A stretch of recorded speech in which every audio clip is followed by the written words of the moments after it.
assistia algumas matérias e depois ainda fez a distância, porque ela ficou morando 2 anos em São Paulo lá com o marido e ela tentava fazer lá de São Paulo, porra, isso sempre presencial. Então estou te dando 2 exemplos, hein, Luísa? Tô ouvindo, Estou dando 2 exemplos. Fernando Aragão conseguiu entrar em 2 federais, entendeu? Sem estudar para a prova, simplesmente por imersão. Imersão é você molhar o pão no café e ele fica inchado. E depois, a Digene, que também era um caso parecido com vocês, 30 anos, ela fez 2 vezes. Ela fez pedagogia na UES, fez a distância, fez biblioteconomia a primeira vez e fez a segunda vez, pô. Entendeu? Então, o que eu digo para vocês é o seguinte, entendeu? Se vocês fizerem essa administração inteligente, é importante vocês estarem em alguma faculdade no início do ano que vem, nem que seja em Belém do Pará, porra, para num primeiro momento, entendeu, jogada? Você, só que pelo nível de vocês, que é equivalente dessas pessoas, dá para entrar por aqui. A ideia da prova do Enem, entendeu? Você chegou a fazer o Enem, não? Não, você não fez. Não. Você entendeu qual é a ideia do Enem, não? O que cai na prova? Não, conhecimentos gerais, né? Não, a prova de matemática, física, química, biologia, o que cai? Não. Então, cai todas as matérias. Eu acredito que eu nunca fiz Enem. Cai todas as matérias, só que abrangendo os conhecimentos gerais hoje. O que ocorre no dia a dia. Como ocorre no dia a dia? Conhecimento atual. É, atualizado. Né? Por exemplo? Por exemplo, uma matéria no jornal pode envolver... Política. Outras matérias.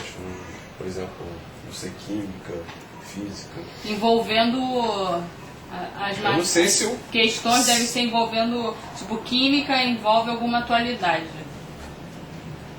Por exemplo, português. Que é uma questão lá, um texto português pode abranger um outro conteúdo de uma outra matéria. Entendi. O que acontece é o seguinte, entendeu? Isso Toma, aí Sassá. é uma área de conhecimento chamada filosofia da ação. O laboratório não é especializado em administração, que nem a Carol pensa. A especialização dele é uma área chamada filosofia da ação. A filosofia da ação é o seguinte: quando você acorda de manhã e age, qual é o sistema operacional que está comandando a sua ação? Qual é a relação que existe? Ou seja, qual é o sistema operacional que comanda a sua ação? Então a pessoa não tem noção consciente do que o faz agir daquela maneira. Normalmente, ela fala assim: eu quero ir para a direita, mas uma correnteza empurra para a esquerda. Num primeiro momento, ela fica frustrada. Num segundo momento, ela cria uma desculpa para dizer: mas desde pequenininha eu queria ir para a esquerda. Então, na hora que você pergunta assim: por que você foi para a esquerda? Porque desde pequeno eu fiz um plano para ir para a esquerda. Mas se você tentar repetir esse plano, não vai funcionar. Porque esse plano é artificial, não foi isso que aconteceu. Foi um fato. Então, em vez do pensamento vir antes da ação, é como se a correnteza a levasse e depois que ela cria uma justificativa. Então, o que acontece é o seguinte: como é que você estuda esses mecanismos inconscientes que estão na cabeça da coisa? Então, o negócio é o seguinte: se eu tentasse, entendeu? Se você tentar pegar uma criança e explicar racionalmente para ela, entendeu? Não dá. Só que o Fernando Aragão e a Digene tinham mentalidades de criança nesse aspecto. Então tinha que criar artifícios. Fernando, escuta, meu carro enguiçou, eu vou passar ali no Jardim Botânico, né, Dona Luísa, entendeu? Eu tenho que devolver um livro na biblioteca do INPA. Você pode ir comigo lá, que eu não estou conseguindo subir a escada? Era simplesmente uma desculpa, porra, entendeu? Você quer que a criança faça um troço, se você mandar fazer, ela não faz, porra. Então tu tem que dizer o contrário para ela fazer, porra. Entendeu? Então, a ideia que a escola técnica tem é que a relação entre teoria e prática é o seguinte: você tem um modelo de ação que se aplica na prática. Entendeu? Não é. Então, por exemplo, outro dia, naquele programa educativo, eles estavam dando uma aula sobre o teorema de Pitágoras. Tá dando beijo, né? Certo? Então, era um cara que estava soltando uma pipa e a pipa ficou presa na árvore. E aí, num prédio, aí tinha uma escada.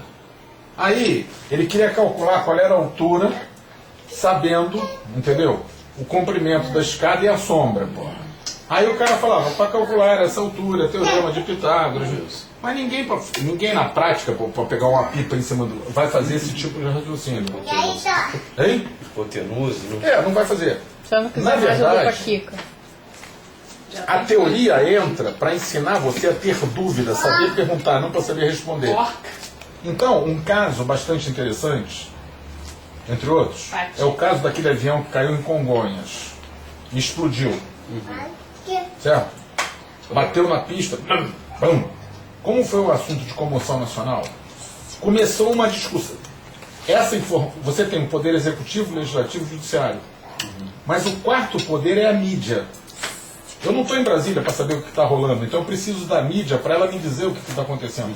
Então a maneira que eu tenho de exercer a cidadania, o que essa prova do Enem mede, não é formação geral, é a importância do conhecimento para o exercício da cidadania. É mais? Toma. Significa o seguinte, qualquer camarada no mundo tem que saber pensar e falar. Mais não, né? Então a parte de comunicação e expressão é para desenvolver a tua capacidade para pensar e falar.